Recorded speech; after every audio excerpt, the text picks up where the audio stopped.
Assalamualaikum. Perkenalkan, namaku Nailatul Fadila Syarwan dari kelas D3 SI 4403 dengan NIM 6701204053. Nah, pada kesempatan kali ini aku akan menjelaskan sedikit tentang tugas arsitek jaringan komputerku mengenai materi komputer, memori, input, dan output dari komputer tersebut. Materi pertama yang akan aku bawakan adalah cara kerja komputer. Nah, cara kerja komputer sendiri, pertama, dia akan menerima informasi dari perangkat input seperti keyboard dan mouse. Nah, kemudian informasi yang telah didapat akan diproses pada bagian CPU atau Central Processing Unit.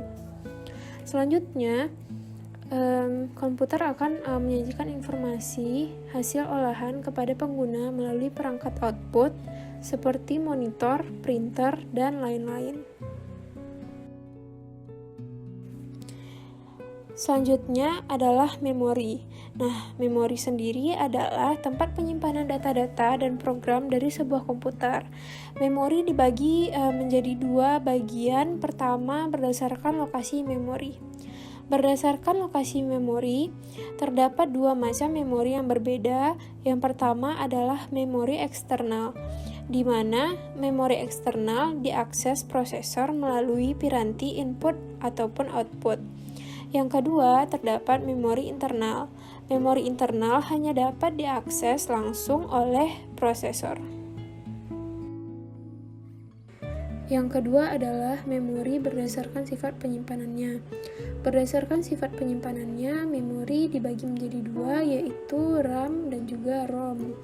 RAM bertugas untuk menyimpan data yang masih bisa diakses secara acak dan juga menyimpan file data yang mudah diakses dan dirubah. Kedua, itu ada ROM. ROM bertugas menyimpan data yang tidak mudah diprogram atau diubah. Nah, hal yang penting yang harus diingat dari RAM dan ROM adalah RAM hanya bisa digunakan pada aplikasi-aplikasi yang dijalankan, sementara ROM hanya bisa menyimpan data dari aplikasi yang diunduh.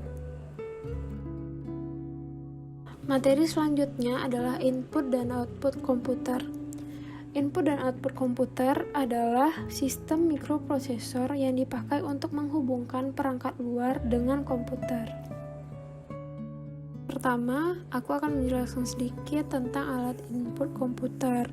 Alat input komputer adalah alat input yang digunakan untuk menerima data dalam bentuk teks, angka, gambar, atau bentuk digital lainnya yang diberikan oleh user. Contohnya adalah scanner, ada mouse, ada keyboard, dan juga ada joystick. Nah, fungsi alat input komputer yang tadi aku berikan, itu yang pertama ada keyboard. Keyboard berfungsi untuk menginputkan data-data berupa angka, huruf, maupun simbol yang diketik oleh si user. Yang kedua ada mouse. Mouse digunakan untuk menggerakkan pointer, menjalankan program, dan juga memilih objek. Yang ketiga ada scanner. Scanner berguna untuk menggandakan berkas si pengguna untuk kemudian dikonversi dan disimpan dalam bentuk digital. Yang terakhir ada joystick. Joystick berguna untuk pelengkap memainkan game dengan lebih sempurna. Yang kedua, aku akan menjelaskan sedikit tentang alat output komputer. Alat output komputer ini merupakan peralatan elektronik yang terhubung dengan komputer yang digunakan untuk mengirimkan data dari komputer dalam bentuk teks, suara, gambar, dan media lainnya. Contoh, ada printer, monitor, ada proyektor, speaker, dan juga headphone.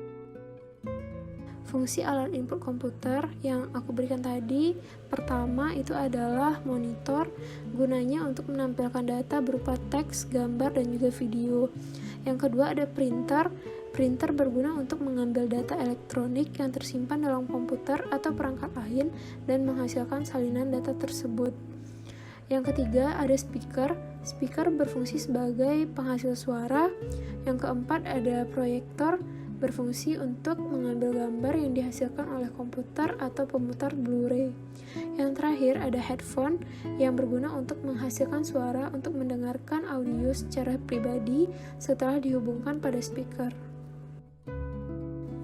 hanya segitu yang dapat aku berikan kepada teman-teman semua. Semoga dengan adanya video yang telah aku buat ini, teman-teman bisa terbantu dan juga dapat menikmati video yang telah aku buat. Terima kasih telah menonton dan assalamualaikum warahmatullahi wabarakatuh.